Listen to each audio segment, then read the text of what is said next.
Radio Tehran, শুরু হচ্ছে বিশ্ব সংবাদ।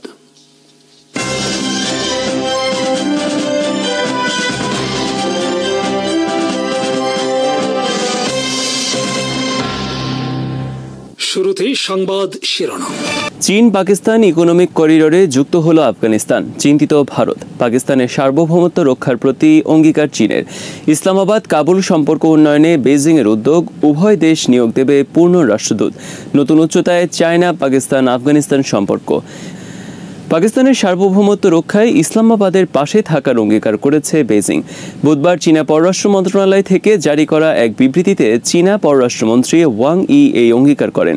বিবৃতিতে বলা হয়, চায়না পাকিস্তান কৌশলগত অংশীদারিত্ব আরও গভীর করার জন্য কাজ করছে দুই দেশের বন্ধুত্বকে আয়রনক্লাড হিসেবে আখ্যায়িত করে চীনের পররাষ্ট্রমন্ত্রী বলেছেন, আঞ্চলিক এবং আন্তর্জাতিক অঙ্গনের শান্তি ও স্থিতিশীলতা রক্ষায় পাকিস্তানের ভূমিকার প্রতি সমর্থন রয়েছে চীনের।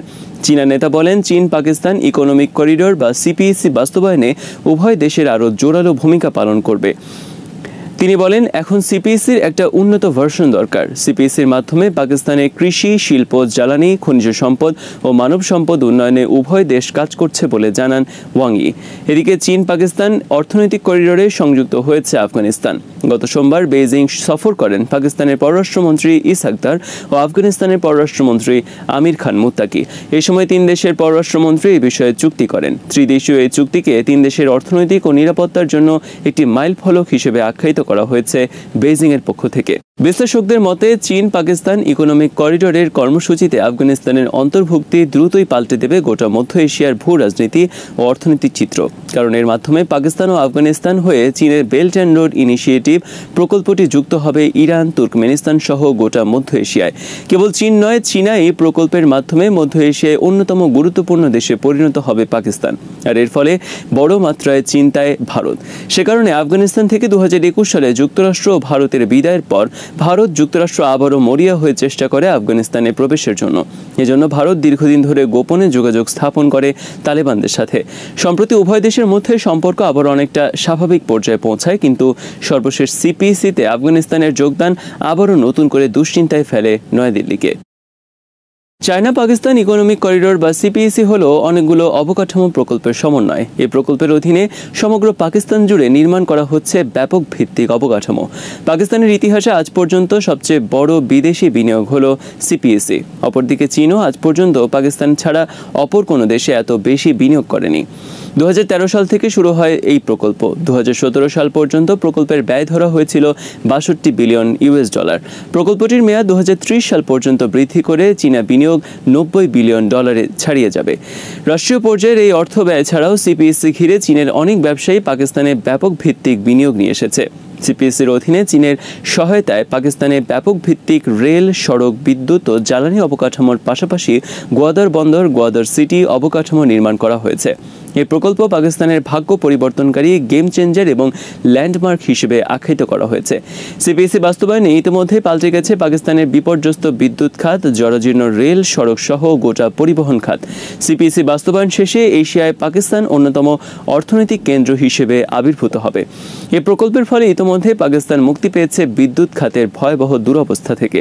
2020 সালের মধ্যে পাকিস্তানের জাতীয় লাইনে যুক্ত হয় 10,000 মেগাওয়াট বিদ্যুৎ। একই সাথে সিপিইসি চীন পাকিস্তান পারস্পরিক নির্ভরতা ও বন্ধুত্ব নতুন এক উচ্চতায় পৌঁছায়।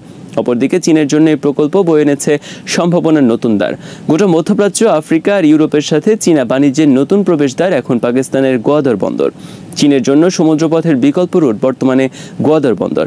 চীন মধ্যপ্রাচ্যের 80% জ্বালানি তেল পরিবহন করে মালাক্কা প্রণালী দিয়ে। ভবিষ্যতে যুক্তরাষ্ট্র, ভারত সহ এই অঞ্চলের অন্যান্য দেশের সাথে সংঘাতে যদি মালাক্কা প্রণালী চীনের জন্য বন্ধ হয়ে যায়, তাহলে গোয়াদর বন্দর সেক্ষেত্রে তার জন্য সহজ এবং দ্রুত একটি বিকল্প রুট। একই সাথে এই অঞ্চলে চীনের সামরিক আধিপত্য বিস্তারের ক্ষেত্রেও নতুন মাত্রা যোগ করেছে সিপিইসি। তাছাড়া চীনের স্থলবেষ্টিত পশ্চিম অঞ্চল যুক্ত হতে পারছে আন্তর্জাতিক বাণিজ্য রুটে। চীনের বেল্ট অ্যান্ড রোড ইনিশিয়েটিভ প্রকল্পের মূল ভিত্তি হল চীন পাকিস্তান ইকোনমিক করিডোর। শুরু থেকেই ভারত গভীরভাবে উদ্বিগ্ন সিপিএসএ নিয়ে। ভারতের অনেকের মতে সিপিএসএ শুধু চীন পাকিস্তান অর্থনৈতিক করিডোর নয়, বরং কৌশলগতভাবে ভারতকে ঘেরাও পরিকল্পনার অংশ। সিপিএসএর অবস্থান খাইবার পাখতুনখোয়া, গিলগিট বালতিস্তান, পাঞ্জাব, সিন্ধ, আজাদ কাশ্মীর এবং চীনের জিনজিয়াং।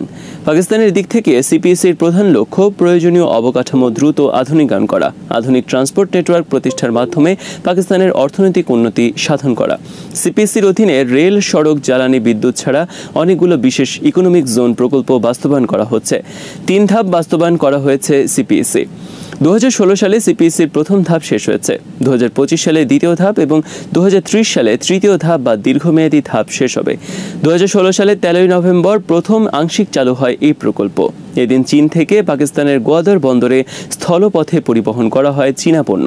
এরপর গোয়াদর বন্দর থেকে তা নিয়ে যাওয়া হয় আফ্রিকা এবং পশ্চিম এশিয়ায়। 2016 সালের 2 ডিসেম্বর চীনের মালবাহী ট্রেন প্রথম প্রবেশ করে পাকিস্তানের সিপিএসএ প্রকল্পের অধীনে। এই ট্রেন ছেড়ে আসে ইউনান থেকে। এ সময় আরেকটি ট্রেন চীনের কুনমিং থেকে গুয়াংজু পৌঁছেছে। এরপর সেখান থেকে পণ্য জাহাজে করে পৌঁছানো হয় করাচি বন্দরে। এটি আরেকটি নতুন রেল ও সমুদ্র নেটওয়ার্ক সিপিএসএর অধীনে। চীন পাকিস্তান ইকোনমিক এই প্রকল্পকে তুলনা করা হচ্ছে যুক্তরাষ্ট্রের মার্শাল প্ল্যানের সাথে। দ্বিতীয় বিশ্বযুদ্ধের পর বিধ্বস্ত ইউরোপের উন্নয়নে যুক্তরাষ্ট্র 1948 সালে মার্শাল প্ল্যান গ্রহণ করে বিপুল আর্থিক সহায়তার মাধ্যমে। সিপিএসএ বাস্তবায়নের মাধ্যমে 2015 থেকে 30 সাল পর্যন্ত পাকিস্তানে 23 লাখ নতুন কর্মসংস্থানের সুযোগ তৈরি হবে। আর এই প্রকল্প প্রতি বছর দেশটির জিডিপি বৃদ্ধি করবে 2.5% হারে। সিপিএসএর অধীনে সবার আগে গুরুত্ব দেওয়া হয় পাকিস্তানের বিদ্যুৎ খাত এবং গোয়াদর বন্দর সম্প্রসারণ ও আধুনিকায়ন। 20 সালের মধ্যে এসব অনেক প্রকল্প বাস্তবায়ন শেষ হয়েছে। পাকিস্তানের বিদ্যুৎ খাতের উন্নয়নে ব্যয় করা হচ্ছে $33 বিলিয়ন। সিপিএসএর অধীনে বিদ্যুৎ উৎপাদনের জন্য পাকিস্তানে স্থাপন করা হয় বিশ্বের অন্যতম বড় একটি সোলার প্যানেল। পাঞ্জাবের ভাওয়ালপুরে স্থাপন করা হয় এই সোলার ফার্ম। এর নামকরণ করা হয়েছে মোহাম্মদ আলী জিন্নার নামে। সিপিএসএতে আফগানিস্তান যুক্ত হওয়ায় নতুন উচ্চতায় পৌঁছালো চীন পাকিস্তান আফগানিস্তান সম্পর্ক। বুধবার বেজিং চীনা পররাষ্ট্রমন্ত্রী ওয়াং ইন নেতৃত্বে বৈঠক হয়েছে পাকিস্তান আফগানিস্তান পররাষ্ট্রমন্ত্রীর মধ্যে। বৈঠকে পাকিস্তান ও আফগানিস্তান সিদ্ধান্ত নিয়েছে উভয় দেশ পূর্ণ রাষ্ট্রদূত নিয়োগ দেবে দুই দেশে। সম্প্রতি দুই দেশের মধ্যে উত্তেজনাকর সম্পর্কের মধ্যে নতুন এই ঘোষণাকে ল্যান্ডমার্ক হিসেবে আখ্যায়িত করছে বেজিং। বুধবার চীনা পররাষ্ট্র মন্ত্রণালয়ের বিবৃতিতে বলা হয়, পাকিস্তান আফগানিস্তান রাজি হয়েছে দুই দেশের সম্পর্ক আরও জোরদার করতে। আফগানিস্তানের সিপিএসএতে যোগদান সফল করার জন্য পাকিস্তান আফগানিস্তানের মধ্যে সম্পর্ক উন্নতি অপরিহার্য। এতে উপকৃত হবে 3 দেশই। চীনা বিবৃতিতে বলা হয়েছে, পাকিস্তান আফগানিস্তান সম্পর্ক উন্নয়নে ভূমিকা পালন করবে বেজিং। সম্প্রতি পাকিস্তান ও আফগানিস্তানের সম্পর্ক চরম তিক্ত অবস্থায় পৌঁছায়। পাকিস্তানে থাকা তালেবানকে আফগানিস্তান তালেবান সরকার মদত দিচ্ছে, এই অভিযোগে পাকিস্তান হামলা চালায় আফগান সীমান্তের বিভিন্ন এলাকায়। এই অবস্থার সুযোগ নিতে এগিয়ে আসে ভারত। ভারত আফগানিস্তানকে ব্যবহার করে পাকিস্তানের অভ্যন্তরে নাশকতার পরিকল্পনা করছে বলে খবর প্রকাশিত হয়। এমনকি আনন্দবাজার পত্রিকায় বলা হয়, আফগানিস্তান মদত দেবে পাকিস্তানি তালেবানকে, আর এই ক্ষেত্রে তালেবান সরকারকে সহায়তা করবে ভারত। এই পরিস্থিতিতে চীন তাদের স্বার্থে এগিয়ে আসছে পাকিস্তান আফগানিস্তানের মধ্যে সম্পর্ক উন্নয়নে। চীন গত সোমবার একই সাথে বেইজিং সফরের আয়োজন করে পাকিস্তান ও আফগানিস্তানের পররাষ্ট্রমন্ত্রীদের। ভারত পাকিস্তান যুদ্ধের পর পাকিস্তান পররাষ্ট্রমন্ত্রীর 3 দিনের সফর নতুন মাত্রা যুক্ত করেছে এশিয়ার রাজনীতিতে। পাকিস্তানি পররাষ্ট্রমন্ত্রীর চীন সফর বিষয়ে ভারতের গণমাধ্যমের খবরে বলা হয়েছে, চীন পাকিস্তানকে প্রস্তাব দিয়েছে তাদের চেংদু J-10 সহ আরও অনেক যুদ্ধবিমান এবং সমরাস্ত্র বিক্রির। ইরান ইসরায়েল যুদ্ধ কি আসন্ন? পারমাণবিক স্থাপনা রক্ষায় বিশেষ ব্যবস্থার হুমকি তেহরানের। মধ্যপ্রাচ্যের ভূ রাজনীতিতে আবার উত্তেজনা তুঙ্গে। ইসরায়েল যদি ইরানের পারমাণবিক স্থাপনাগুলোতে হামলার হুমকি অব্যাহত রাখে, তাহলে তেহরান তাদের সুরক্ষায় বিশেষ ব্যবস্থা নিতে বাধ্য হবে, এমন কড়া হুঁশিয়ারি দিয়েছেন ইরানের শীর্ষ কূটনীতিক। ইরানের পররাষ্ট্রমন্ত্রী আব্বাস আরাকচি এই মন্তব্য করলেও তেহরান ঠিক কী ধরনের বিশেষ ব্যবস্থা নেবে সে সম্পর্কে কোনো সুনির্দিষ্ট তথ্য দেননি। তবে আন্তর্জাতিক পরিদর্শকরা ইতিমধ্যেই ইরানের পারমাণবিক কর্মসূচিতে তাদের প্রবেশাধিকার সীমিত বলে মনে করছেন। ইরান বর্তমানে 60% বিশুদ্ধতা ইউরেনিয়াম সমৃদ্ধ করছে, যা অস্ত্র গ্রেডের 90% স্তর থেকে খুবই সামান্য প্রযুক্তিগত দূরত্ব। জাতিসংঘের কর্মকর্তাদের কাছে চিঠি পাঠানোর পর আরাকচি সামাজিক প্ল্যাটফর্ম এক্সে লিখেছেন, আমি আন্তর্জাতিক সম্প্রদায়কে ইসরায়েলি হুমকির ধারাবাহিকতার বিরুদ্ধে কার্যকর প্রতিরোধমূলক ব্যবস্থা গ্রহণের আহ্বান জানিয়েছি। তা যদি নিয়ন্ত্রণ না করা হয় তাহলে ইরানকে পারমাণবিক স্থাপনা এবং উপকরণের প্রতিরক্ষায় বিশেষ ব্যবস্থা নিতে বাধ্য করবে। তিনি আরো যোগ করেন, আমাদের পদক্ষেপের প্রকৃতি, বিষয়বস্তু এবং ব্যক্তি এই আন্তর্জাতিক সংস্থাগুলির দ্বারা তাদের বিধিবদ্ধ কর্তব্য এবং বাধ্যবাধকতা অনুসারে গৃহীত প্রতিরোধমূলক ব্যবস্থার সাথে সামঞ্জস্যপূর্ণ এবং সমানুপাতিক হবে। হামলার দায় পড়বে যুক্তরাষ্ট্রের ওপর। জাতিসংঘে ইরানের মিশন পরে আরাকচি চিঠি অনলাইনে পোস্ট করে, যেখানে মার্কিন যুক্তরাষ্ট্রকেও একটি কঠোর সতর্কীকরণ দেওয়া হয়েছিল। চিঠিতে বলা হয়েছে, আমরাও একইভাবে দৃঢ়ভাবে বিশ্বাস করি যে ইহুদিবাদী শাসন ব্যবস্থা কর্তৃক ইসলামী প্রজাতন্ত্রের ইরানের পারমাণবিক স্থাপনাগুলির ওপর যে কোনো আক্রমণের ক্ষেত্রে মার্কিন যুক্তরাষ্ট্র সরকার আইনিভাবে দায়বদ্ধ থাকবে, কারণ তারা এতে জড়িত ছিল। এর অর্থ হলো, যদি ইসরায়েল ইরানের পারমাণবিক স্থাপনায় হামলা চালায় তবে ইরান এর জন্য যুক্তরাষ্ট্রকেই দায়ী করবে। চিঠিতে আরও বলা হয়েছে যে ইরানের পারমাণবিক স্থাপনাগুলির সাথে সম্পর্কিত যে কোনো পরিবর্তন জাতিসংঘের পারমাণবিক পর্যবেক্ষণ সংস্থা আন্তর্জাতিক আণবিক শক্তি সংস্থা IAEA কে জানানো হবে। কেন এই হুমকি? CNN এর প্রতিবেদন ঘিরে উত্তেজনা। আরাকচির এই মন্তব্য আসে CNN এর একটি প্রতিবেদনের পর, যেখানে বলা হয় যুক্তরাষ্ট্রের কাছে নতুন গোয়েন্দা তথ্যের ইঙ্গিত রয়েছে যে ইসরায়েল ইরানের পারমাণবিক স্থাপনাগুলিতে হামলার প্রস্তুতি নিচ্ছে। যদিও ইসরায়েল এখনও কোনো প্রস্তুতির কথা স্বীকার করেনি, তবে ইসরায়েলি প্রধানমন্ত্রী বেনিয়ামিন নেতানিয়াহু সহ অন্যান্য কর্মকর্তারা বারবার ইরানের পারমাণবিক স্থাপনাগুলিতে হামলা চালানোর হুমকি দিয়েছেন। ইসরায়েল এবং ইরান কয়েক দশক ধরে মধ্যপ্রাচ্যে একে অপরের চির প্রতিদ্বন্দ্বী। ইরানের সর্বোচ্চ নেতা আয়াতুল্লাহ আলী খামেনিও ইউরেনিয়াম সমৃদ্ধকরণ বন্ধে যুক্তরাষ্ট্রের দাবিকে অত্যন্ত বাড়াবাড়িপূর্ণ ও অযৌক্তিক বলে মন্তব্য করেছিলেন, যা আলোচনার সফলতা নিয়ে প্রশ্ন তুলে দিয়েছে। তাহলে কি মধ্যপ্রাচ্য আরও একটি রক্তক্ষয়ী সংঘাতের দোরগোড়ায় দাঁড়িয়ে, নাকি কূটনৈতিক প্রচেষ্টায় কোনো সমাধান আসবে যা এই উত্তেজনাকে প্রশমিত করতে পারে?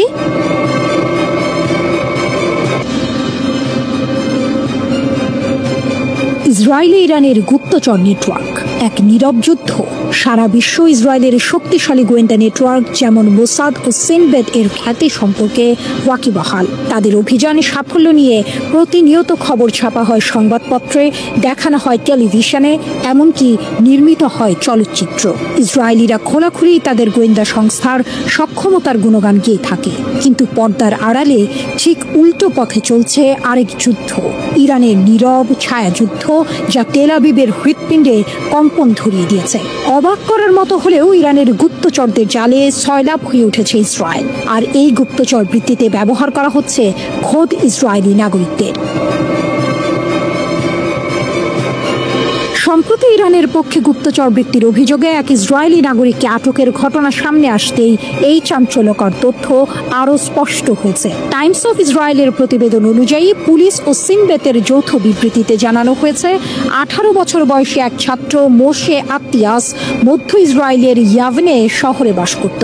শুধু সরাসরি যোগাযোগই নয়, ইরানের হয়ে বিভিন্ন গোপন মিশনও পরিচালনা করেছে আত্তিয়াস। যৌথ বিবৃতিতে উল্লেখ করা হয়েছে, ইসরায়েলের নিরাপত্তাকে ঝুঁকিতে ফেলতে পারে এমনটা জেনে ওয়াত্তিয়াস এই মিশনে অংশ নিয়েছে, যার প্রধান কারণ ছিল অর্থ উপার্জন। আরও চাঞ্চল্যকর তথ্য হলো, সাবেক ইসরায়েলি প্রধানমন্ত্রী নাফতালি বেনেট যখন হৃৎপিণ্ডের চিকিৎসার জন্য মেডিকেল সেন্টারে ভর্তি ছিলেন, তখন ইরানি অপারেটিভের নির্দেশে এই যুবক হাসপাতালের খুঁটিনাটি তথ্য সরবরাহ করেছে। এছাড়াও আত্তিয়াস আরও কয়েকটি অত্যন্ত গোপন মিশনে অংশ নিয়েছিল। এই ঘটনা প্রমাণ করে ইরানের গোয়েন্দা নেটওয়ার্ক কতটা গভীরে প্রবেশ করতে পেরেছে। সামরিক বাহিনীর ভেতরে অনুপ্রবেশ, আয়রন ডোমের তথ্য পাচার।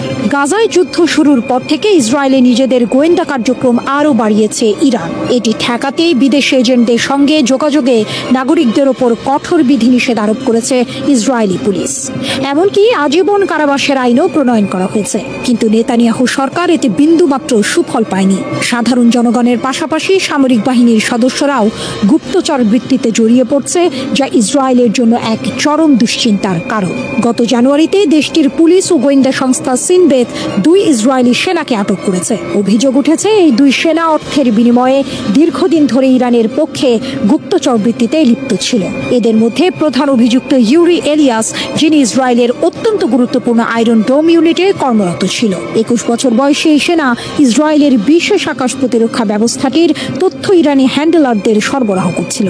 ইউরির কাছ থেকে জব্দ করা হয়েছে বেশ কিছু আলামত, যার মধ্যে এরিয়াল ডিফেন্স সিস্টেমের ভিডিও রয়েছে। ইউরিকে জিজ্ঞাসাবাদের পর জর্জি অ্যান্ড্রেস নামের আরেক সেনাকে আটক করা হয়। ইসরায়েলি গণমাধ্যমের তথ্য অনুযায়ী ইউরি ইরানি এজেন্টের কাছ থেকে $2,500 পেয়েছিল, আর জর্জিকে দেওয়া হয়েছিল মাত্র $50। এই সামান্য অর্থের লোভে দেশের সবচেয়ে গুরুত্বপূর্ণ সামরিক তথ্যের পাচার ইসরায়েলের জন্য এক বিশাল ধাক্কা।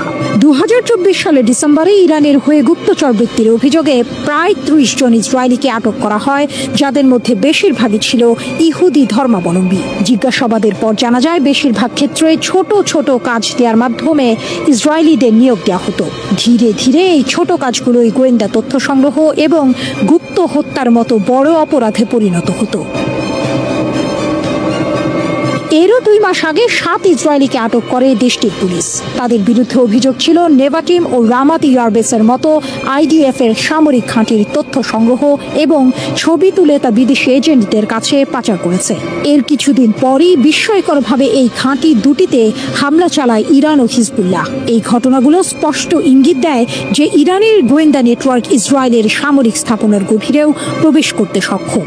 ইরানের বেশ কয়েকটি গোয়েন্দা সংস্থা রয়েছে, যার মধ্যে সবচেয়ে দুর্ধর্ষ হিসেবে পরিচিত কুদস ফোর্স বা ইসলামিক রিভলিউশনারি গার্ড কর্পসের গোয়েন্দা শাখা।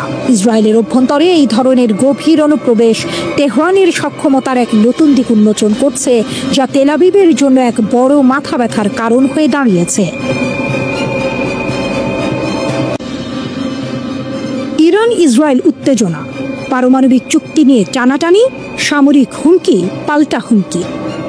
মার্কিন প্রেসিডেন্ট ডোনাল্ড ট্রাম্প ইরানের সাথে নতুন পারমাণবিক চুক্তির পথে এগোচ্ছেন, কিন্তু ইসরায়েলি প্রতিরক্ষা মন্ত্রী ইসরায়েল কাটজ স্পষ্ট করে দিয়েছেন, ইরানকে পারমাণবিক শক্তি অর্জন থেকে বিরত রাখতে আমরা প্রস্তুত।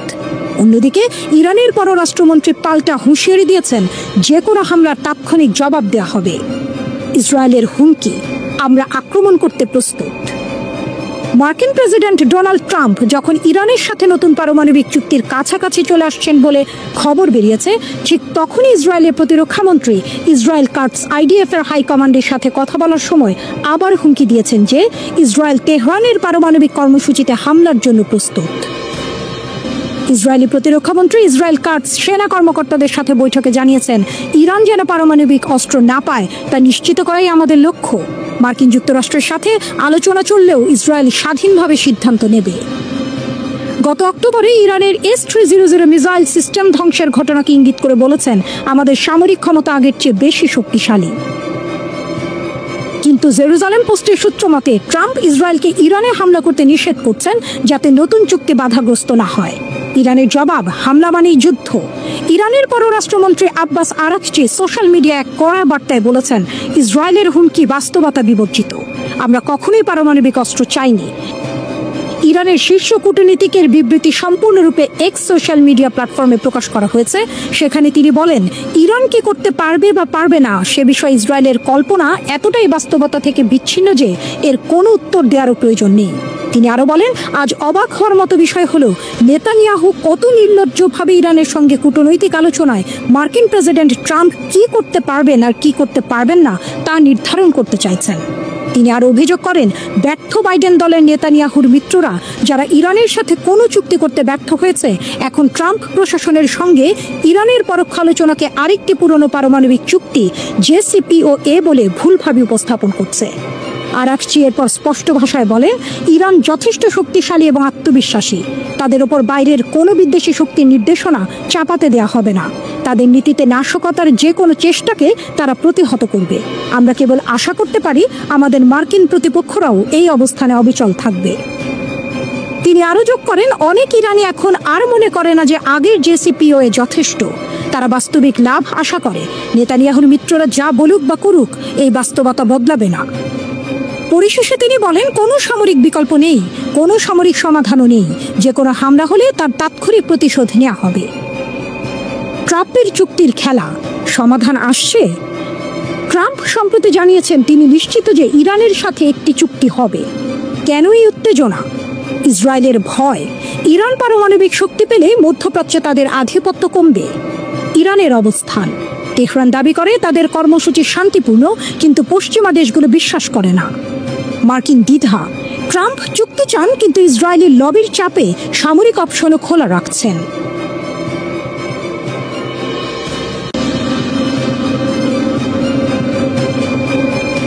ইসরায়েলি চাপ উপেক্ষা করে দুর্বার গতিতে পারমাণবিক অভিযাত্রায় ইরান, এক স্রোতের মতো অবিরাম, এক বজ্রধ্বনির মতো অবিশ্রান্ত। ইরান এগিয়ে চলেছে পারমাণবিক ভাগ্যের মহাপথে। পথে আছে প্রতিবন্ধকতা, পাশে আছে বিরুদ্ধ কণ্ঠের শানিত শব্দ, কিন্তু ইরান সাহসের অগ্নিশিখায় জ্বলতে থাকা এক জাতি, নত হয়নি, নত হবে না। ওয়াশিংটনের ছায়াতলে চলা পরোক্ষ কথোপকথনে ইরান ঘোষণা করেছে, ইউরেনিয়াম সমৃদ্ধি আমাদের অধিকার। তাদের দাবি পরিষ্কার, অর্থবহ নিষেধাজ্ঞা প্রত্যাহার না হলে কোনো চুক্তি নয়। এ এক দাবির ঝড় যা মাথা তুলে দাঁড়িয়েছে শান্ত কূটনীতির নদীখাতের বিপরীতে। সংবাদ সম্মেলনে ইরানের পররাষ্ট্র মন্ত্রণালয়ের মুখপাত্র ইসমাইল বাঘাই যেন বজ্রবাণীর মতো উচ্চারণ করলেন, আমাদের রেড লাইন স্পষ্ট, ইউরেনিয়াম সমৃদ্ধকরণ এবং নিষেধাজ্ঞা প্রত্যাহার, এর বাইরে ইরানের কোনো কথা নেই।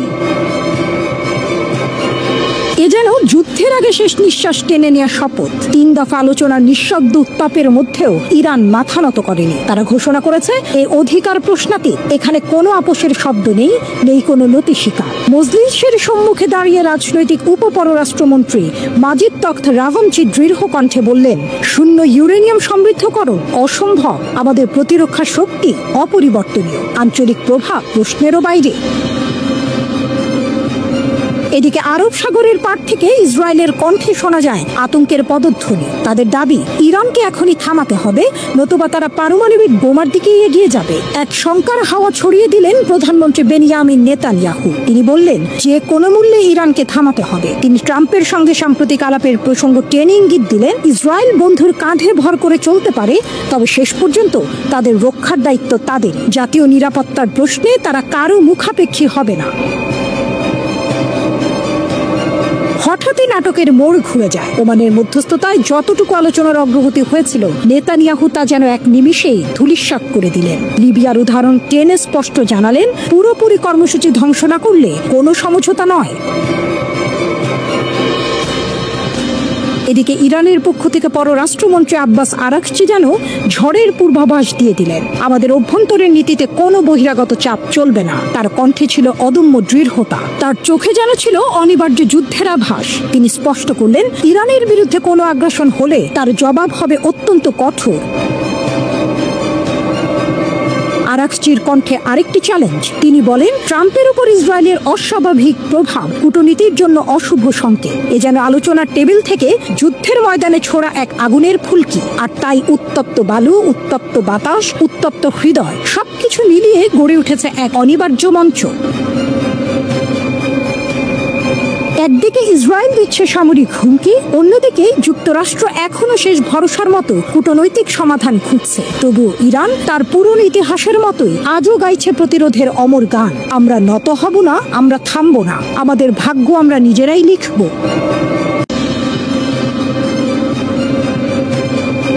কেন লেজার অস্ত্রে এত আগ্রহী ইরান? পৃথিবীর ভবিষ্যৎ যুদ্ধ কি হবে আলো দিয়ে?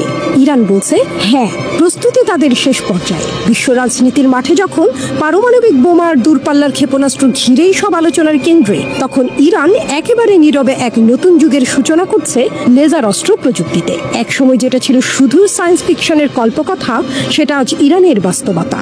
আর এই বাস্তবতা শুধু দেশটির প্রতিরক্ষা ব্যবস্থাকে বদলে দিচ্ছে না, বরং গোটা অঞ্চলের কৌশলগত মানচিত্রে ঝড় তুলছে। লেজার অস্ত্র কি? লেজার অর্থাৎ আলো নির্ভর শক্তিশালী অস্ত্র। এর পুরো নাম ডিরেক্টেড এনার্জি ওয়েপন বা AEW। সাধারণ বুলেট বা মিসাইলের মতো নয় এটা এক ধরনের অত্যন্ত শক্তিশালী ইলেকট্রোম্যাগনেটিক রেডিয়েশন, যা নির্দিষ্ট লক্ষ্যে তাপ সৃষ্টি করে ধাতব বস্তু বা ড্রোনকে গলিয়ে দিতে পারে। গোলা বারুদের প্রয়োজন হয় না, শত্রু কিছু বুঝে ওঠার আগে আঘাত হানে অত্যন্ত নিঃশব্দে, নিখুঁতভাবে, অত্যন্ত দ্রুত, শব্দ ছাড়াই। এই প্রযুক্তিতে ব্যবহার করা হয় অত্যাধুনিক সেন্সর, কৃত্রিম বুদ্ধিমত্তা, সলিড স্টেট ফাইবার লেজার, বিম কম্বাইনিং সিস্টেম ও স্বয়ংক্রিয় ফায়ার কন্ট্রোল। খরচ কম, কার্যকারিতা বেশি, আর এতেই ইরানের আগ্রহ বেড়েছে বহুগুণ। ইরানের যাত্রা কোথা থেকে? ইরান লেজার প্রযুক্তিতে যাত্রা শুরু করে অনেক আগে, 1970-এর দশকে। তখন দেশটির পারমাণবিক শক্তি সংস্থার অধীনে গড়ে তোলা হয় লেজার গবেষণা কেন্দ্র। শুরু হয় গ্যাস লেজার, সেমিকন্ডাক্টর লেজার এবং ইন্ডাস্ট্রিয়াল লেজার নিয়ে গবেষণা। সময়ের সঙ্গে সঙ্গে তাদের অগ্রগতি অব্যাহত থাকে। 2017 সালে প্রথমবার আন্তর্জাতিক প্রদর্শনীতে অংশ নেয় ইরান। 2020 সালে সফলভাবে পরীক্ষা করে 10 কিলোওয়াট ক্ষমতা সম্পন্ন লেজার অস্ত্র। আর 2022 সালে তারা পরীক্ষা করে বিনা নামের এক লেজার নিয়ন্ত্রিত ক্ষেপণাস্ত্র। এতে বোঝা যায় ইরান শুধু প্রতিরক্ষা নয়, আক্রমণেও লেজার প্রযুক্তিকে সংযুক্ত করছে। সাইলেন্ট হান্টার ও সুরুজ, দুইটি লেজার প্রতিরক্ষা সিস্টেম ইরানের গর্ব। সাইলেন্ট হান্টার ও সুরুজ। সাইলেন্ট হান্টার তৈরি হয়েছে চীনের পলি টেকনোলজিসের সঙ্গে যৌথভাবে। এর শক্তি 20 থেকে 30 কিলোওয়াট এবং 2 থেকে 4 কিলোমিটার পর্যন্ত কার্যকর। মূলত ছোট ড্রোন, নজরদারি UAV ও FPV ড্রোন ধ্বংসে ব্যবহৃত হয়। এটিতে রয়েছে AESA radar, optical tracking sensor এবং নিঃশব্দ হামলার ক্ষমতা। অন্যদিকে সুরুজ সম্পূর্ণভাবে ইরানের তৈরি নিজস্ব প্রতিরক্ষা ব্যবস্থা। জানুয়ারি 2025-এ প্রথমবারের মতো এক বিশাল সামরিক মহড়ায় এটি ব্যবহৃত হয়। মূল লক্ষ্য ছিল আকাশপথে শত্রু ড্রোন ও ক্ষেপণাস্ত্র ধ্বংস করে সংবেদনশীল অবকাঠামো রক্ষা। সুবিধা কি, সীমাবদ্ধতা কোথায়? এই অস্ত্রের প্রধান সুবিধা হলো অত্যন্ত দ্রুত প্রতিক্রিয়ার সময় না দিয়েই ধ্বংস করে ফেলে লক্ষ্যবস্তু। গোলা বারুদের দরকার নেই, ফলে খরচও অনেক কম। শব্দহীন, ফলে হঠাৎ আক্রমণের সুবিধা। একবার চার্জে অনেকবার ফায়ার করা যায়, পুনরায় লোডের দরকার পড়ে না। তবে সীমাবদ্ধতাও আছে।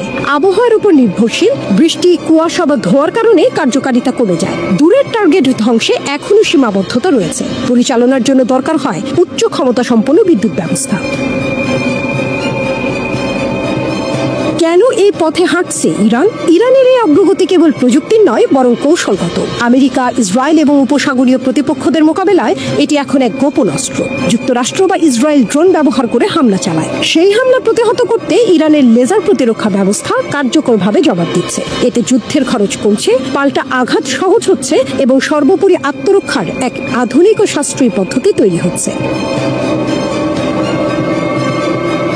নিষেধাজ্ঞা আর চাপে কিভাবে এগোচ্ছে ইরান? বহু বছরের নিষেধাজ্ঞা ও কূটনৈতিক চাপে থেকেও ইরান থেমে থাকেনি, বরং চীন, রাশিয়ার মতো দেশের সঙ্গে প্রযুক্তি বিনিময়ের মাধ্যমে তারা এই খাতে ব্যাপক উন্নতি করেছে। শুধু আঞ্চলিক শক্তি নয়, ইরান এখন হয়ে উঠছে এক আন্তর্জাতিক প্রযুক্তি নির্ভর সামরিক শক্তি। তাদের অংশগ্রহণে আন্তর্জাতিক প্রতিরক্ষা প্রদর্শনী, গবেষণাগার, পরীক্ষামূলক ব্যবহার, সব মিলিয়ে ইরান এখন ভবিষ্যতের যুদ্ধক্ষেত্রের জন্য প্রস্তুত। শুধু যুদ্ধ নয়, শান্তির পথেও লেজার। লেজার প্রযুক্তি শুধু যুদ্ধক্ষেত্রে নয়, চিকিৎসা, শিল্প, পরিবেশ, জ্বালানি, এই 4টি ক্ষেত্রেও গুরুত্বপূর্ণ। ইরান এই বিষয়গুলোতেও জোর দিচ্ছে। তারা চায় এই প্রযুক্তিকে ডুয়াল ইউজ হিসেবে ব্যবহার করে নিজের আন্তর্জাতিক অবস্থানকে আরও শক্তিশালী করতে। বিশ্লেষকদের মতে ইরানের এই লেজার অস্ত্র প্রযুক্তি এক নীরব বিপ্লব এনে দিয়েছে। পারমাণবিক অস্ত্র বা বড় ক্ষেপণাস্ত্রের যুগে আলো দিয়ে যুদ্ধ করার ক্ষমতা আসলে এক নতুন মাত্রা। এটা শুধু ইরানকে নয়, পুরো বিশ্বের প্রতিরক্ষা সমীকরণকেও বদলে দিচ্ছে। লেজার প্রযুক্তির এই যাত্রা সামনে যুদ্ধের কৌশল কি হবে তা নিয়েও বড় প্রশ্ন তুলে দিচ্ছে।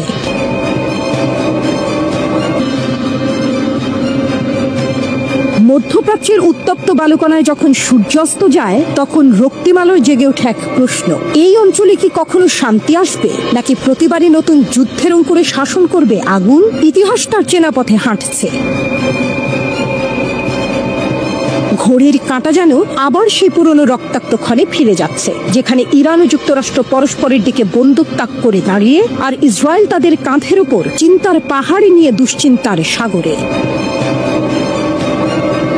ইসরায়েল জানে সামনের ঝড় নিছক হাওয়া নয়, কারণ তেহরান এখন আর শুধু গল্পের নাম নয়, এটা এক বাস্তব পরাশক্তি, যার কণ্ঠে গর্জে ওঠে পারস্যের গর্ব, শিরায় বহে সাহাব, ফাতেহ আর খায়বার ক্ষেপণাস্ত্রের জ্বলন্ত প্রতিজ্ঞা। ইসরায়েলি বিমান ঘাঁটিগুলো রূপ নেয় যুদ্ধে পরিণত অনুশীলনের মাঠে। তারা ইরানি ক্ষেপণাস্ত্র হামলার অনুকরণে বিশাল মহড়া চালায়। বিমান উঠেছে, সাইরেন বাজছে, আকাশে চক্কর দিচ্ছে, এক সম্ভাব্য যুদ্ধের ভয়াল প্রতিচ্ছবি। এই মহড়া কেউ বলে আত্মরক্ষার প্রয়াস, কেউ বলে যুদ্ধের প্রস্তুতি, কিন্তু বাস্তবতা এটাই, ইসরায়েল মনে করছে তেহরানের আগুন আর অনেক দূরে নয়।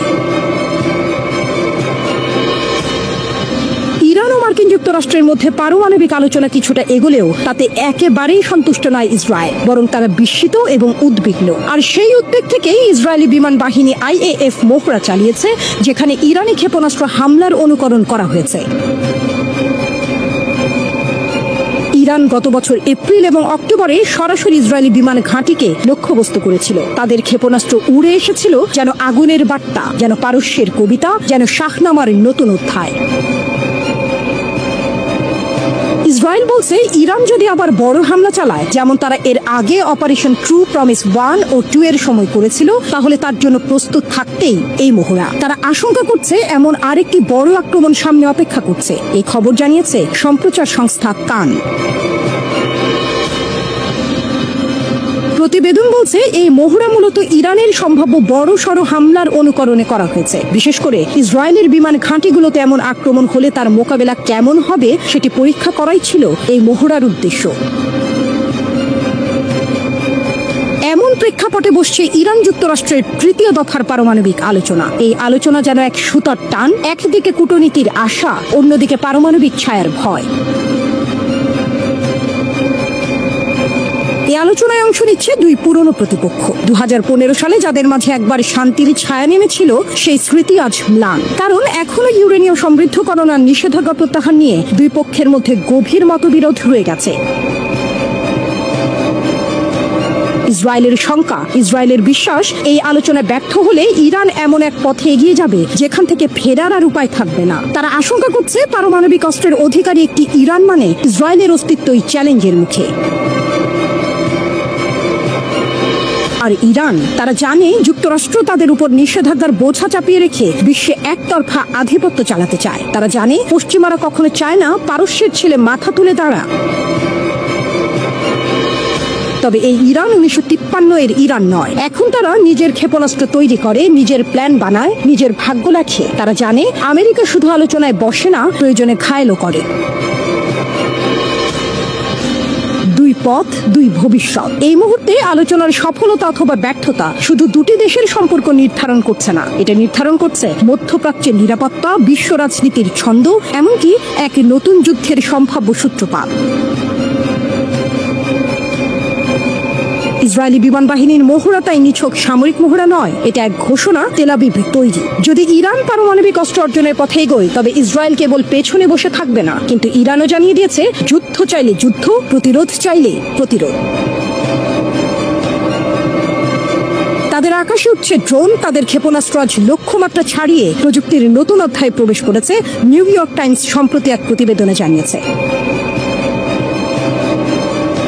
প্রেসিডেন্ট ট্রাম্প তার শাসনামলে ইরানে সামরিক হামলার জন্য ইসরায়েল ও আমেরিকার যৌথ পরিকল্পনা স্থগিত করেছেন। ইসরায়েল এই তথ্য ফাঁস হওয়াকে ইরানের উপর চাপ তৈরির একটি কৌশল হিসেবে ব্যাখ্যা করেছে। তাদের মতে এটি ইরানকে পারমাণবিক চুক্তির দিকে ঠেলে দেওয়ার একটি কূটনৈতিক প্রচেষ্টা। এই উত্তেজনাপূর্ণ পরিস্থিতির মাঝখানে গোটা দুনিয়া তাকিয়ে আছে এক শান্তিপূর্ণ সমাধানের দিকে।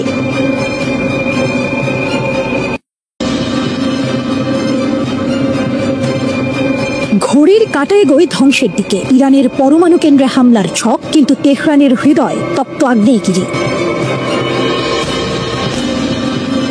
তারা প্রস্তুতি নিচ্ছে, তারা ছক আঁকছে, তারা আকাশে আগুন ছুড়তে চায় ইরানের বুকে। হ্যাঁ, ইসরায়েল যেন এক মরিয়া দেশ, যার চোখে ঘুম নেই, যার মন জ্বলছে। তারা ইঙ্গিত দিয়েছে ইরানের পরমাণু স্থাপনাগুলোতে হামলা হতে পারে যে কোনো সময়। বার্তা সংস্থা রয়টার্স জানায় শনিবার এক বিস্ফোরক প্রতিবেদন, যেখানে ধ্বংসের পদধ্বনি শোনা যায়, যেখানে ইরানের ছায়ায় কাঁপে মধ্যপ্রাচ্য।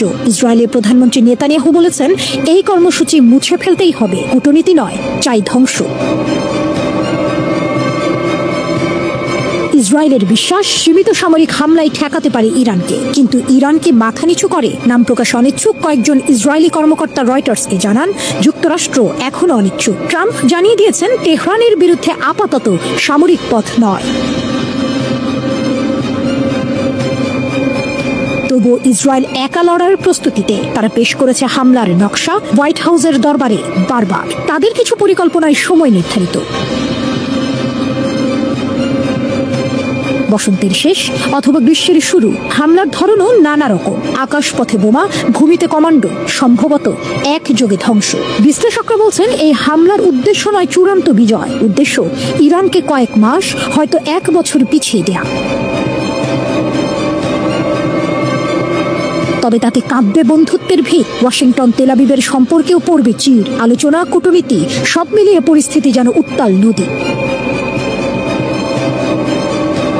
হোয়াইট হাউসের ভেতর এক বৈঠকে নেতানিয়াহুর চোখে আগুন, ট্রাম্পের কণ্ঠে ঠান্ডা হাওয়া। আমরা কূটনৈতিক পথ চাই, আঘাত নয়, আপাতত নয়। তবুও ইসরায়েলের আশাবাদ সীমিত এক হামলা যুক্তরাষ্ট্রের ছায়া সমর্থনে সম্ভব। তাদের এখনো সিদ্ধান্ত চূড়ান্ত নয়, তারা পরিস্থিতি পর্যবেক্ষণ করছে। ইসরায়েলের এক শীর্ষ কর্মকর্তা রয়টার্সকে বলেন, হামলা হবে কিনা এখনো ঠিক হয়নি, কিন্তু যদি হয় বিশ্ব ইতিহাস থমকে দাঁড়াবে। অন্যদিকে তেহরান তীক্ষ্ণ দৃষ্টি রাখছে। একজন ইরানি নিরাপত্তা কর্মকর্তা জানালেন, আমাদের কাছে নির্ভরযোগ্য তথ্য আছে ইসরায়েল বড় আঘাতের পরিকল্পনা করছে। আমরাও প্রস্তুত। প্রত্যাঘাত হবে বজ্রপাতের মতো, জবাব হবে কঠোর, অপ্রতিরোধ্য। রয়টার্স আরো জানায়, গত বছর ইসরায়েল তাদের পরিকল্পনার কিছু অংশ বাইডেন প্রশাসনের কাছে তুলে ধরেছিল। তখন নেতানিয়াহু আহ্বান জানিয়েছিলেন, আমাদের বিমান হামলায় নেতৃত্ব দিন, কিন্তু ওয়াশিংটনের উত্তর ছিল না। তবুও আগুন নেভেনি, শুধু তার রং বদলেছে। আজ এই টানটান উত্তেজনার মধ্যে বিশ্ব চেয়ে আছে 2 প্রশ্নে। ইরান যুক্তরাষ্ট্র আলোচনায় কি আসবে অগ্রগতি, আর ইসরায়েল তারা কি করবে এরপর? তেহরান জানে তাদের মাটি শুধু ভূখণ্ড নয়, তাদের পারমাণবিক কর্মসূচি শুধু প্রকল্প নয়, তা এক আত্মমর্যাদা, এক জাতির প্রতিরোধ। আর যদি আঘাত আসে, তাহলে জবাব হবে ইতিহাসের এক রক্তাক্ত কবিতা, যার প্রতিটি চরণে লেখা থাকবে ইরানের অগ্নিসম প্রতিজ্ঞা।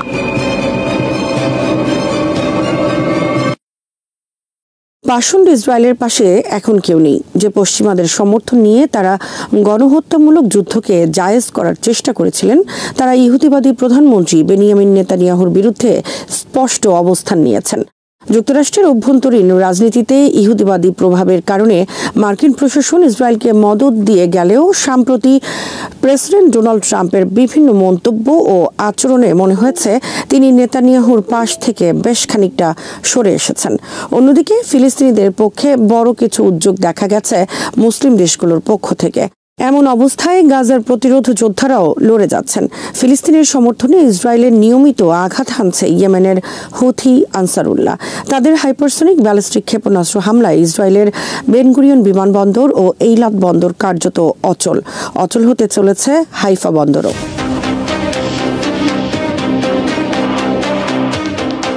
যেই যুক্তরাজ্য ইসরায়েলের তথাকথিত আত্মরক্ষার অধিকারকে এতদিন নিঃশর্ত সমর্থন দিয়ে এসেছে, এই সপ্তাহের মাঝামাঝি সময়ে তেল আবিবের সঙ্গে বাণিজ্য আলোচনা স্থগিত করেছে লন্ডন। একই সঙ্গে দখলীকৃত পশ্চিম তীরে বসতি স্থাপনকারীদের ওপর নিষেধাজ্ঞা দিয়েছে দেশটি। ইসরায়েল গাজায় নতুন করে শুরু করা হামলা বন্ধ না করলে এবং উপত্যকাটিতে ত্রাণ প্রবেশ করতে না দিলে দেশটির বিরুদ্ধে পদক্ষেপ নেওয়া হবে বলে যুক্তরাজ্য, ফ্রান্স ও কানাডার এমন হুমকির পরই এই নিষেধাজ্ঞা দেওয়া হলো।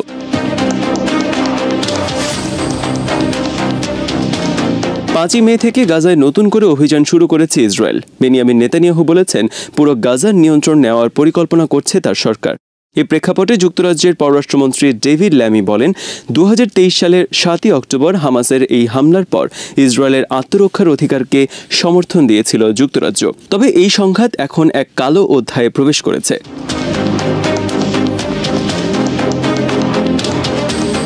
11 সপ্তাহ ধরে গাজা অবরোধ করে রেখেছে ইসরায়েলি বাহিনী।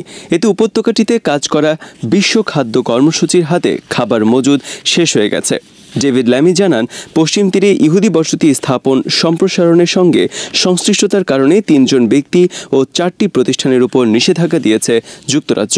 যারা নৃশংসভাবে মানবাধিকার লঙ্ঘন করে যাচ্ছে তাদের বিরুদ্ধে পদক্ষেপ নিয়ে যাবে ব্রিটিশ সরকার।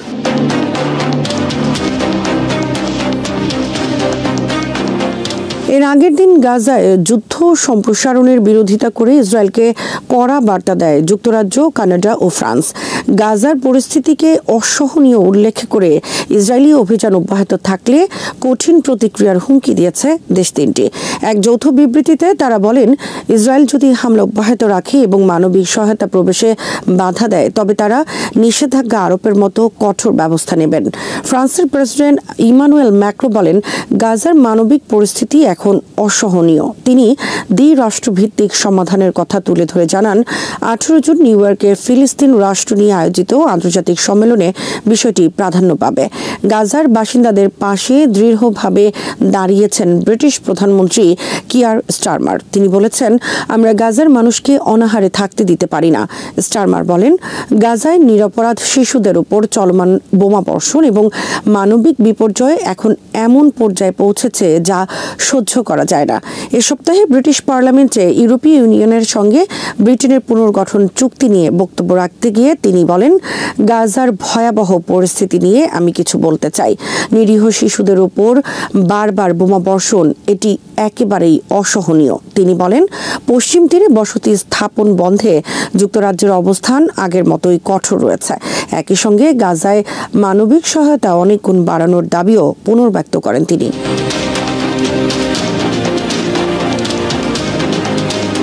গাজায় ইসরায়েলি হামলা জোরদার হওয়ার পর যুক্তরাষ্ট্র সহ তার ঘনিষ্ঠ মিত্র দেশগুলো ইসরায়েলের প্রতি সমর্থন প্রত্যাহার করতে পারে বলে ওয়াশিংটন পোস্টের এক প্রতিবেদনে বলা হয়েছে।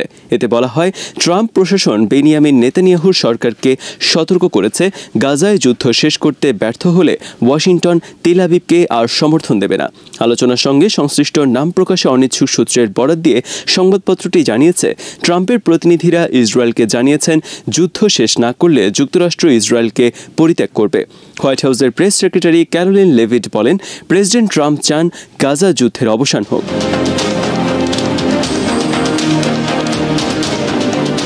গত সপ্তাহে মার্কিন প্রেসিডেন্ট ডোনাল্ড ট্রাম্প বিস্তৃত পরিসরে মধ্যপ্রাচ্য সফর করলেও ইসরায়েলে যাননি। এরপর দুই দেশের অবনতিশীল সম্পর্ক নিয়ে বিভিন্ন প্রতিবেদন সামনে আসে। সৌদি আরব, কাতার ও সংযুক্ত আরব আমিরাত সহ আরব দেশগুলোর নেতাদের সঙ্গে বৈঠকে ট্রাম্প বলেছেন, গাজায় অনেক মানুষ অনাহারে আছে।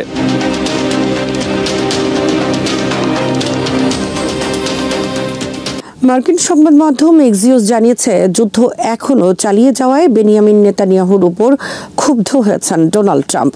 তিনি তার সহযোগীদের জানিয়েছেন, নেতানিয়াহুকে যেন বলা হয় তিনি যেন অবিলম্বে এই যুদ্ধ বন্ধ করেন। মার্কিন প্রেসিডেন্টের দপ্তর হোয়াইট হাউসের 2 জন কর্মকর্তার বরাতে এ সপ্তাহে এসব তথ্য জানিয়েছে এক্সিওস। ওই কর্মকর্তারা বলেছেন, গাজার শিশু ও সাধারণ মানুষ যে দুর্ভোগের মধ্যে পড়েছেন তার ছবি দেখে ট্রাম্প হতাশ হয়েছেন। এক্সিওস বলেছে, এতে করে মার্কিন প্রেসিডেন্ট ও ইসরায়েলি প্রধানমন্ত্রীর মধ্যে মতপার্থক্য স্পষ্টভাবে ফুটে উঠেছে। হোয়াইট হাউসের এক কর্মকর্তা সংবাদ মাধ্যমটিকে বলেছেন, গাজায় যা হচ্ছে তা নিয়ে প্রেসিডেন্ট ট্রাম্প হতাশ। তিনি গাজা যুদ্ধের অবসান চান। তিনি চান গাজায় বন্দী ইসরায়েলিরা ফিরে আসুক, গাজায় ত্রাণ প্রবেশ করুক এবং গাজা পুনর্গঠনের কাজ শুরু হোক। সংবাদ মাধ্যমটি বলেছে, ট্রাম্প যখন গত সপ্তাহে মধ্যপ্রাচ্যে গিয়েছিলেন তখন হামাস ও ইসরায়েল উভয়কেই যুদ্ধবিরতি চুক্তিতে আসতে চাপ প্রয়োগ করেন তার বিশেষ দূত স্টিভ উইটকফ। তিনি নেতানিয়াহু ও হামাসের কর্মকর্তাদের সঙ্গে ব্যাক চ্যানেলের মাধ্যমে সরাসরি যোগাযোগ করেন। তবে এই চাপেও কোনো কাজ হয়নি।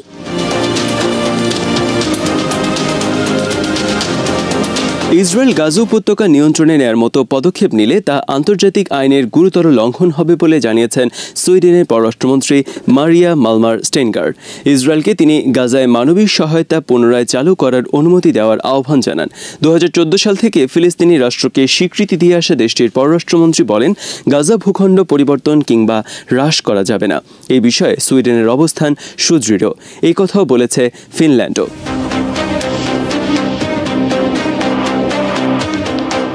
গাজা উপত্যকার অবরোধ অবিলম্বে তুলে নেওয়া, সামরিক অভিযান বন্ধ, মানবিক সহায়তা প্রবেশের অনুমতি এবং যুদ্ধবিরতির লক্ষ্যে আলোচনায় ফিরে যাওয়ার জন্য ইসরায়েলের প্রতি আহ্বান জানিয়েছে ইউরোপের 7টি দেশ। এক যৌথ বিবৃতিতে আইসল্যান্ড, লুক্সেমবার্গ, স্পেন, স্লোভানিয়া, মাল্টা, নরওয়ে ও স্পেনের নেতারা এই আহ্বান জানান। তারা বলেন, ইসরায়েল যেন অবিলম্বে গাজার অবরোধ তুলে নেয়, সামরিক অভিযান বন্ধ করে, আন্তর্জাতিক মানবিক সহায়তা গাজায় প্রবেশ করতে দেয় এবং হামাসের সঙ্গে পরোক্ষ যুদ্ধবিরতির আলোচনায় ফিরে যায়।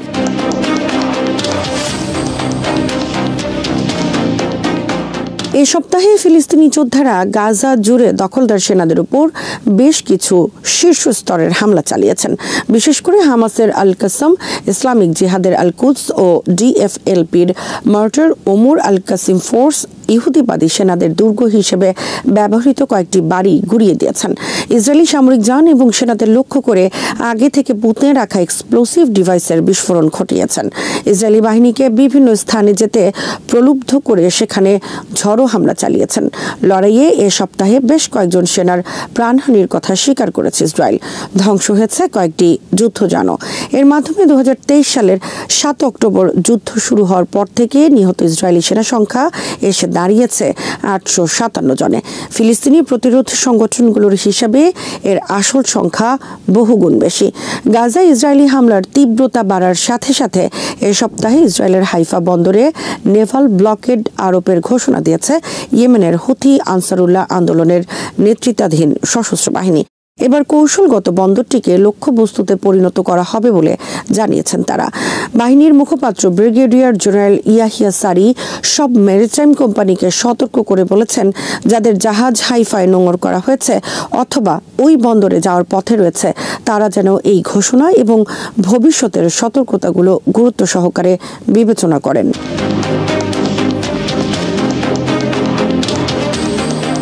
ইয়েমেনের সামরিক হামলায় এইলাত নামে পরিচিত ইসরায়েলের উম্মে আল রাশরাশ বন্দর কার্যত অচল হওয়ার পর ইয়েমেনের তরফ থেকে নতুন অবরোধের ঘোষণা এলো। ব্রিগেডিয়ার সারি নিশ্চিত করেন, ইয়েমেনি সামরিক বাহিনী ফিলিস্তিনি জনগণ এবং তাদের প্রতিরোধের সমর্থনে আরও কঠোর পদক্ষেপ নিতে দ্বিধাবোধ করবে না। এদিকে ইসরায়েলের বেন গুরিয়ন বিমানবন্দরের ফ্লাইট আবারও চালু করার বিরুদ্ধে আন্তর্জাতিক বিমান সংস্থাগুলোকে কঠোরভাবে সতর্ক করে ইয়েমেন বলেছে, এই ধরনের যে কোনো পদক্ষেপ ইয়েমেনের সশস্ত্র বাহিনীর জারি করা সতর্কতার লঙ্ঘন বলে বিবেচিত হবে।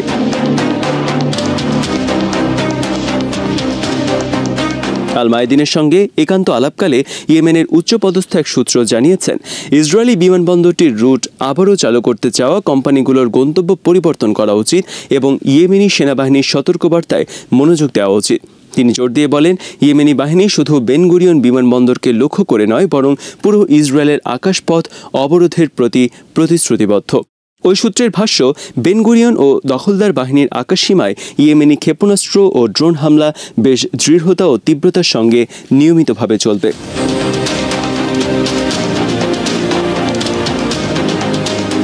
এই সপ্তাহে ইসরায়েলে বেশ কয়েকবার আঘাত হানেন ইয়েমেনের যোদ্ধারা। তাদের নেতৃত্বাধীন সশস্ত্র বাহিনীর হামলার পর ইসরায়েলের প্রধান শহরগুলো সহ বিভিন্ন এলাকার বসতি স্থাপনকারীদের জরুরি ভিত্তিতে আশ্রয় কেন্দ্রে যাওয়ার নির্দেশ দেওয়া হয়।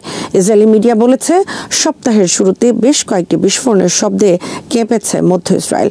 হামলার কারণে তেল আবিব, জেরুজালেম ও নেতানিয়াহ সহ বিভিন্ন স্থানে সাইরেন বাজতে থাকে। ইহুদিবাদীরা আরব শীর্ষ সম্মেলনের কণ্ঠস্বর না শোনায়, তাদের আহ্বানে মনোযোগ না দেয়ায় এই হামলা চালানো হয় বলে জানান তিনি। আমের বলেন, দখলদাররা আরব কণ্ঠস্বর শোনেনি। এখন ইসরায়েলের গভীরে বিস্ফোরণের শব্দ প্রতিধ্বনিত হচ্ছে। কিভাবে বর্বর শাসকদের কানে শব্দ পৌঁছতে হয় তা আল্লাহর ইয়েমেনি বান্দারা ভালোই জানেন। ইসরায়েলি সম্প্রচার মাধ্যম চ্যানেল 12 জানিয়েছে, ইয়েমেন থেকে ছোড়া ক্ষেপণাস্ত্রের কারণে ইসরায়েলের বেন গুরিয়ন আন্তর্জাতিক বিমানবন্দরে উড়োজাহাজের ওঠানামা সাময়িকভাবে বন্ধ করে দেওয়া হয়েছে। এটি ইসরায়েলের প্রধান ও সবচেয়ে ব্যস্ত আন্তর্জাতিক বিমানবন্দর।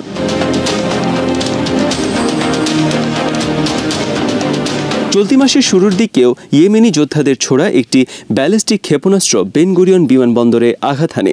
এরপর উড়োজাহাজের ওঠানামা বন্ধ রাখা হয়।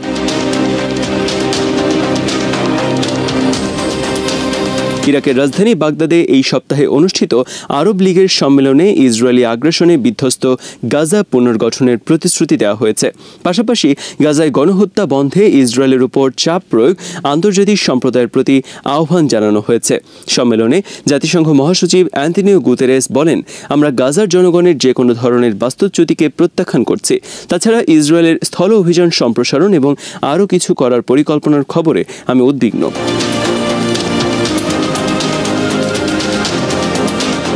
ইসরায়েলি অভিযানের তীব্র সমালোচনা করে স্পেনের প্রধানমন্ত্রী স্যাঞ্চেজ বলেন, বিশ্ব নেতাদের উচিত গাজায় গণহত্যা বন্ধে ইসরায়েলের ওপর চাপ বাড়ানো। সম্মেলনে মিশরের president Abdul Fattah al CC মার্কিন প্রেসিডেন্ট ডোনাল্ড ট্রাম্পকে গাজা উপত্যকায় যুদ্ধবিরতির জন্য প্রয়োজনীয় সব ধরনের প্রচেষ্টা চালাতে আহ্বান জানান।